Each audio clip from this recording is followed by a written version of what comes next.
बैठे हैं जहां मालिक ने खुद अवतार लिया था इस पावन भूमि पे। और ये अपनी मन की बात नहीं है, कई संतों से मैंने सुना है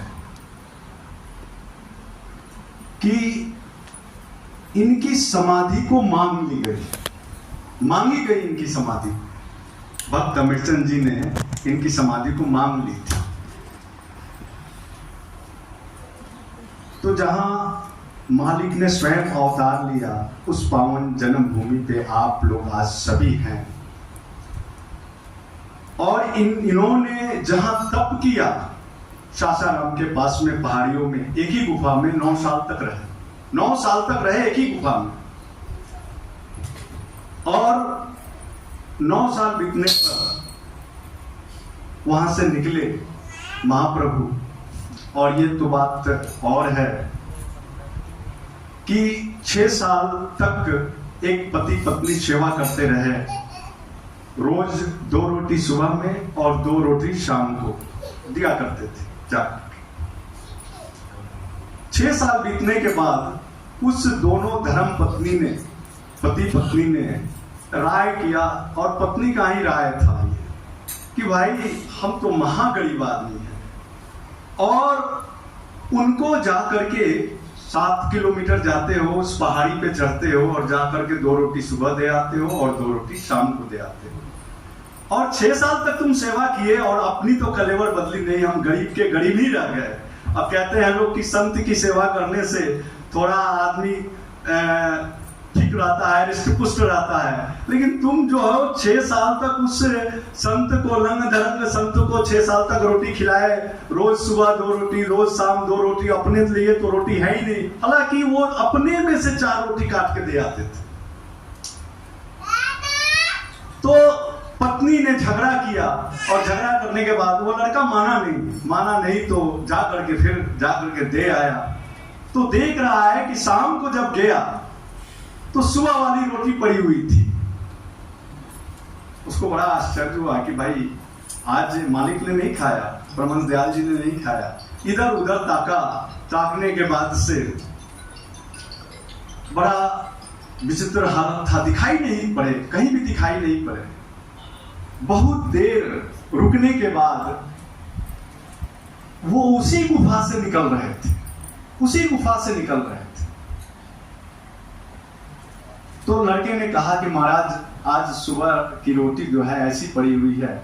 वैसे तो मैं सुबह वाला जो टिफिन है आपका ले जाता हूँ और शाम वाला दे जाता हूँ, फिर सुबह ले जाऊंगा फिर शाम को दे जाऊंगा।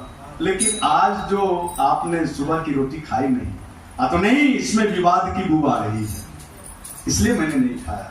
बोल सच बताओ क्या विवाद थी? बड़ा लड़का शर्माते हुए कहा कि मालिक कोई ऐसा विवाद तो नहीं था। तो नहीं तू बता, सच बता।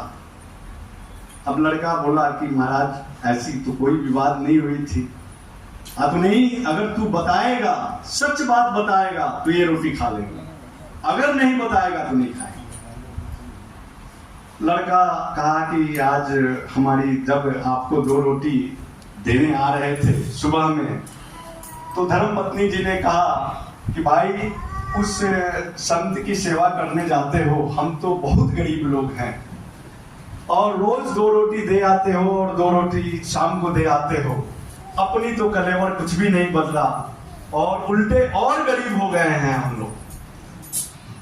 तो परमहंस दयाल जी ने कहा कि कितना लगा होगा रोटी में, बताओ तुम कितना लगा होगा? 2000, 4000, 8000, 16000 ऐसा जिक्र है कि 16000 तक जिक्र किया परमहंस दयाल जी ने। और उसके बाद से कहा कि जाओ, इससे भी ज्यादा तुमको मिल जाएगी, कुदरत तुमको भला करेगी। और ये कहने पर वो लड़का कहा कि मालिक ऐसी कोई बात नहीं है, फिर वो चला आया। तो ये गांव वाले जो थे ना, जो 7 किलोमीटर जाता था उस संत के लिए 2 रोटी ले करके जाता था, तो गांव वाले जो है ना ताना मारते थे, अरे वो साधु के लिए जा रहा है, उस फकीर के लिए जा रहा है, रोज 2 रोटी दे आता है और 7 किलोमीटर जाता है, 7 किलोमीटर वापिस आता है। तो ये गांव वाले देखते थे। तो राज्य के तरफ से डुगडुगी पिटवाई गई। राजा, उस क्षेत्र का जो राजा था, उसके 3 लड़के थे और तीनों ही, एक तो जुए खाने में रहता था, एक शराबी हो गया था। राजा बड़ा व्याकुल था, उसके बाल सफेद हो गए थे। वो कहा कि भाई अब क्या करें, इसे कौन चेतेगा। तो उसके मन में एक ख्याल आया। ख्याल इस भाव से आया कि भाई, जो अगर किसी ने निस्वार्थ भाव से किसी की सेवा की हुई होगी 5-6 साल तक, उसको राज्य के तरफ से उपहार दिया जाएगा, यानी राजा के तरफ से उपहार दिया जाएगा। अब देखिए, गांव वाले तो सब जानते थे। अब गांव वाले ने ही राजा के पास संदेशा पहुंचवाया कि हाँ महाराज, एक लड़का है जो 6 साल तक संत की सेवा की है और हम लोगों ने रोज देखा है उसको, रोज देखा। राजा के पास ये फरमान गया। राजा ने उस लड़के को बुलाया और कहा कि तू सच सच बता, तूने 6 साल संत की सेवा की है। महाराज, सेवा क्या होता है हम तो ये नहीं जानते, बस 2 रोटी ले जाते थे और 2 रोटी शाम को ले जाते थे, बस तो यही सेवा करते थे महाराज, और क्या था हमारे पास में, कर ही क्या सकते थे। अच्छा ठीक है, ठीक। राजा ने अपने पास बिठाया और अपना सर का मुकुट उसको इस सर पर दे दिया। कहा कि भाई, अब इस राज्य का तू मालिक है और मैं तो अब छोड़ के जा रहा हूं, क्या करना है इस बुढ़ारी में। बहुत दिन तक राजपाट चलाया है मैंने, बहुत चलाया, अब क्या करना है। तो बात भाव की थी और उसने अपने भाव से, हृदय भाव से सेवा की। और एक चीज और जानिए कि कभी कभी मन व्याकुल हो जाता है इस भाव से कि लोग ये सोचते हैं कि आखिर इसमें क्या रखा है।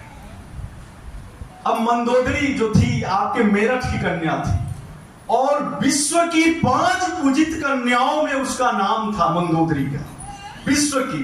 एक रावण तो अकेला ही विद्वान था और उसकी धर्म पत्नी इतनी तेज तर्रार खोजी गई, पूरे इलाके में उसका यह था कि भाई कौन ऐसी विश्व सुंदरी हो और जो ज्ञानी हो और पढ़ी लिखी हो, ऐसे से हम शादी करेंगे। और रावण ने उसके साथ शादी किया था। विश्व की 5 पूजित कन्याओं में मंदोदरी का नाम आता। जब रावण मारा गया तो मंदोदरी ने कहा कि अरे, ये इतना विद्वान और हर तरह से बलिष्ठ, आखिर इसको मारा किसने, जरा चेहरा तो देखूं किसने मारा है इसको। और देखिए, राम एक टीले में बैठे हुए हैं और वो भी बड़ी ही अजीब अवस्था में बैठे हैं, बड़ा मन दुखी करके बैठे हुए, एक टीले पर बैठे थे। तो मंदोदरी वहां से चलती है और चलती है तो ये जानने के लिए कि आखिर मारा इसको किसने। और भगवान राम जो है, रावण को मार करके टीले पे बैठे हुए, क्योंकि ब्रह्म हत्या का पाप था और ऐसे देखे दुखे से को नहीं उन्होंने मारा था। मारा तो उसको उन्होंने ऐसा था कि पुलस्त ऋषि नाती, यानी ऋषियों में बड़ा ऊंचा स्थान था पुलस्त ऋषि का, ब्राह्मण कुल में जन्म लिया था और पुलस्त ऋषि का वो नाती था। और क्या था, और ब्रह्मा जी के वंशज का था, ब्रह्मा जी के वंशज का था। इतना बड़ा उसके पास तगमा था, वेद का ज्ञाता था और प्रकांड विद्वान था। कहते हैं कि उस समय में रावण से ज्ञाता और कोई पंडित नहीं था। इतने बड़े ब्रह्म ज्ञानी को राम मार करके और अचेत बैठे हुए हैं टीला के पास, दुखी मन से कि अरे मैंने तो ब्रह्म हत्या कर दी, आज मैंने ब्रह्म हत्या कर दी। और इधर मंदोदरी जाती है उनके पास में, मंदोदरी जाती है कि भाई जरा देखे तो कि आखिर इसको किसने मारा, आखिर कौन है जो इसको मारा। तो भगवान राम के वो चारों तरफ से सिक्योरिटी घेरे हुए था। सिक्योरिटी का मतलब क्या था, उस टाइम में बंदर थे सारे, पहले जत्था में एक सिक्योरिटी से घेरे हुए थे, दूसरा उनका सिक्योरिटी था जो आजकल प्राइम मिनिस्टर को होता है तो इस तरह से घेरे हुए थे। अब वो मंदोदरी जाती है, एक आदमी जाकर के और भगवान राम से कहता है कि महाराज कोई मिलने आ रहा है आपसे, कोई मिलने आ रहा है आपसे। अब भगवान राम थोड़ा सजग हुए कि भाई कौन मिल रहा है भाई इस संध्या गोधूली वेला में, और मैं तो ऐसे रावण को मार करके मैं दुखी हूं, एक ब्राह्मण का मैंने वध किया है तो बड़ा दुखी थे, और मिलने कौन आ रहा है। तो जैसे देखा कि मंदोदरी का जो साड़ी है वो जैसे उनको दिखाई पड़ा, राम सजग होके उठ गए कि भाई एक नारी का जो छाया भी मेरे पैर के नीचे नहीं आया, ऐसा राम थे। तो जब मंदोदरी आई और कही भगवान राम से कि ये तो मारा गया, तो ठीक है मारा तो गया, अब क्या कहना चाहती हो। तो मैं यही देखना चाहती थी कि आप में और उसमें फर्क क्या था, आखिर क्या फर्क था। वो तो विश्व विजेता था, सारे ब्रह्मास्त्र उसके पास में थे, आखिर क्या फर्क था उसमें। तो राम पूछते हैं मंदोदरी से कि तुमने फर्क देखा, कुछ समझ में आया फर्क। तो जी महाराज मैं समझ गई। तो क्या बताओ। तो एक आप हैं जो नारी का छाया भी आपके पैरों तले नहीं आए तो आप उठ के खड़े हो गए, और एक वो था जो विश्व की दो रानियां रहते हुए भी, और वो उस माया में उसका अहंकार डूब रहा था कि भाई हम सीता को हर के लाए, इसलिए ये दोनों में फर्क है, इसलिए वो मारा गया। तो समझ गई। तो हाँ महाराज, बस मैं आपको देखने के लिए आई थी कि आखिर इतने बड़े रावण को मारा किसने मारा। तो आज त्रिलोकीनाथ के इस दरबार में हम लोग हैं, और मैंने उसका जिक्र इसलिए किया है कि वो वहां भी दादा गुरुदेव ने 9 साल तपस्या किया था, लेकिन वहां उसकी खोज नहीं की गई। मैं तो उसके पास तक गया और जाकर के देखा, देखने के बाद से मैंने उसको नमन किया, उस धरती को, उस पहाड़ को, कि जहां मेरे मालिक 9 साल तक तपस्या किए थे। एक ही मत में मौका लगा हमको जाने का, देखा भी हमने, और मैंने वहां के नजदीक के संत से बात भी किया कि साहब आप तो यहाँ हैं, कुछ तो बस ऐसे ही है। तो आज मालिक के आशीर्वाद से जहां श्री गुरु महाराज जी ने 13 साल तपस्या की, वो स्वर्ग हो गया। आज वहां जाकर के लोग मत्था टेकते हैं, और जो वहां उन्होंने 9 साल तक तपस्या किया वो ऐसे वीरान पड़ा हुआ है। तो आज जिस मालिक का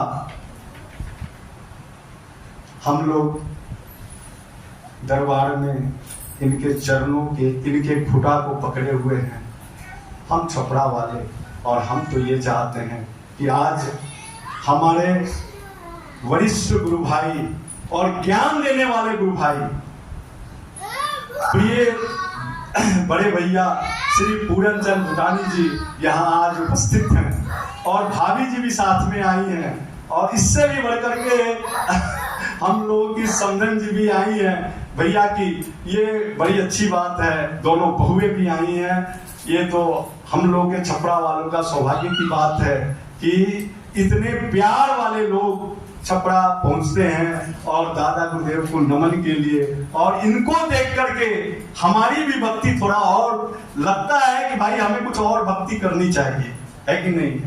तो ऐसा मेरे मन में आता है, और सपना का तो अभी एक ही भजन हुआ है, तो एक भजन और तुम्हारा किताब लाई हो ना एक भजन और होगा।